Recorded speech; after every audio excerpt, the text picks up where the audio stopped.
Hey, it's a wet, snowy day here today. Today I spent a lot of the day making sure that my driveway was clear. I had to shovel off the snow and ice and the water. The main reason is because if I don't, what happens is right here in this area, we'll back up in front of the garage. So I want to show you some of the water that's stuck around. Putting my glove back on. Right here, we live on a little bit of a hill. So the water comes down right here into this little side yard, which isn't so bad. Over here on this side, I kind of dug a few trenches just to get the water down into that bottom part of the yard. And then there's a trench that goes around the side. So I had to just dig some more just so there's a few channels for the water to go away. And one of the main reasons is because, well, that's what it's supposed to do.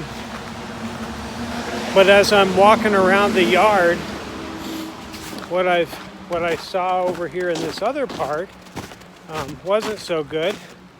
Towards the back, there's all this standing water back here. And the only issue with that is that's about the same place that my septic system leaches. So I wanted to make sure I remembered where all of this water was, because I had thought before that I probably need to do a ground drain somewhere in here to take it kind of down the hill that you see behind the rock wall and past the wood. So this is where the water comes down the side of the garage.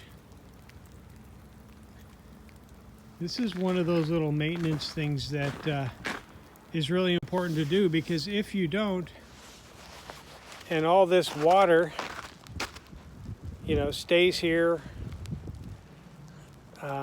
my concern there is that it could affect the septic system for the house. So anyway, whether it does or not, it is an example of one of the little maintenance things that you have to do to a house, and that is making sure that the water moves away from your house, away from where it's not supposed to be.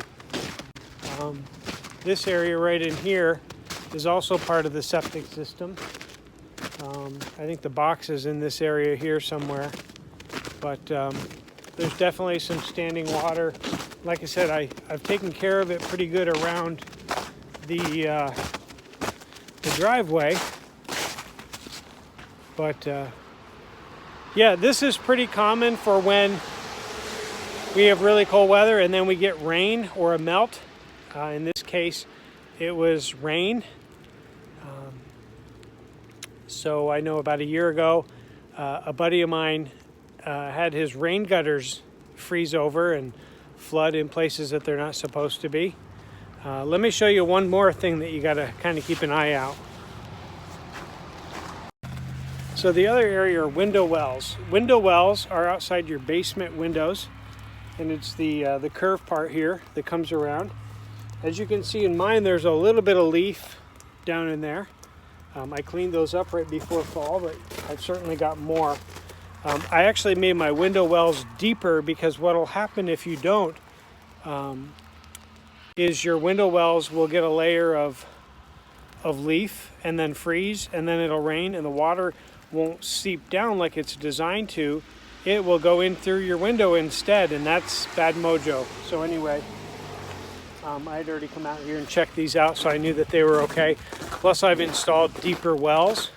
Before that, there was only like an inch or two between the bottom of the well and the window, and that could have very easily flooded. So yeah, keeping water away from the house is important even in the winter time. So anyway, thanks for watching. James Jock is a real estate associate broker with RE/MAX North Country. He primarily services sellers and buyers in Clinton County, located in the northeast corner of New York State. Jim would be glad to help you with any of your real estate needs. He looks forward to hearing from you.